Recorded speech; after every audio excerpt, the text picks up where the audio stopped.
Bicameral system, উচ্চ কক্ষ থাকবে, নিম্ন কক্ষ, এবং সারা দেশে যে দল যে পরিমাণ ভোট সেই পরিমাণের প্রপোর্শনেটলি পার্লামেন্টে আসন নির্ধারিত। এক বছর যে নীতিগতভাবে যে ন্যাশনাল এমসিসি যেটা করেছে, ন্যাশনাল কনস্টিটিউশনাল যে কাউন্সিল হয়েছে, এটার সাথে আমরা নীতিগতভাবে একমত হয়েছি, কিন্তু ডিটেলসে পাওয়ারের অথরিটির ক্ষেত্রে আরও আলোচনার প্রয়োজন, এটা আমরা বলেছি এবং তারাও আলোচনার জন্য আগে অগ্রসর হয়েছে। আমরা একটুখানি সেখানে অ্যামেন্ডমেন্টের কথা আমার কাছে বলছি, সেটা হচ্ছে এমসিসি গঠনের জন্য যে প্রস্তাবনা দেওয়া হয়েছে, যে সমস্ত ব্যক্তিদেরকে এবং প্রতিষ্ঠানকে ইনক্লুড করে ওনাদের প্রস্তাবনায় প্রেসিডেন্ট এবং প্রধান বিচারপতি এই দুটি পদেরও প্রস্তাব ছিল। আমরা বলেছি না, যেহেতু এরা দুজনেই রাষ্ট্রের দুটি জায়গায় বিভাগের সর্বোচ্চ দায়িত্বপ্রাপ্ত আছে, দেশে কোনো ইমার্জেন্সি হলে অনেক সময় রাষ্ট্রপতির কাছে ধর্ণা দিতে হয়, অনেক সময় হাইয়েস্ট জুডিশিয়াল ডিসিশনের প্রয়োজন, সেখানে কমিটির ভিতরে তাদেরকে ইনক্লুড না করাই ভালো, এবং অনেকটাই নীতিগতভাবে ওনারা বিবেচনার কথা বলছেন। এই সমস্ত অ্যামেন্ডমেন্ট সহ আমাদের এনসিসি কাঠামোগত যে দিকটা আছে সেটার সাথে আমরা আপনি জানেন এটা একটা নতুন প্রস্তাব আমাদের সংবিধানে। আমরা শুরু থেকেই যে রিফর্মস প্রস্তাবনা দিয়েছি সেখানে পিআর সিস্টেমে নির্বাচনের কথা আমরা বলছি, প্রপোর্শনেট রিপ্রেজেন্টেটিভ আলোচনা।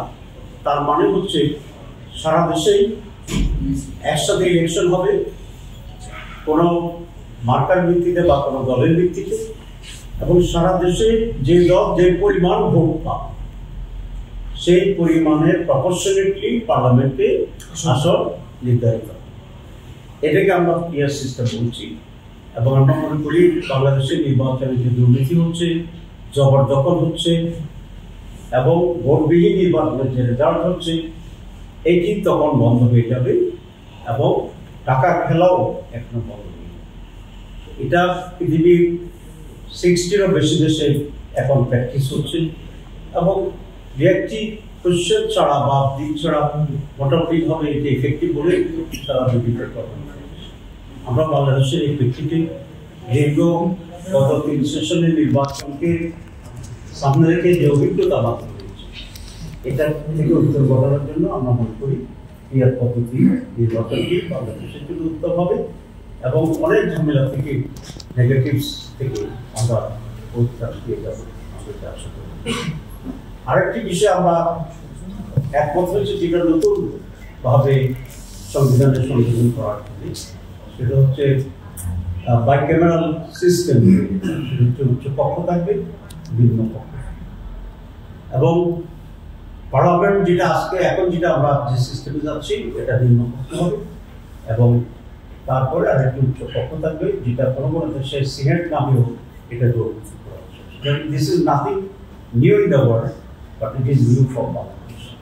আমরা ক্ষমতার ব্যালেন্সের জন্য আমরা এই পদ্ধতিতেও আমরা আরো বেশ কিছু ইস্যু আছে আমরা বলেছি, আমরা বলেছি, ওনারা বলছেন কিছু ক্লারিফিকেশন দরকার, কিছু সংযোগ দরকার, কোনো জায়গায় ছোটখাটো বিরোধন দরকার, তাহলে একমত হওয়া যাবে।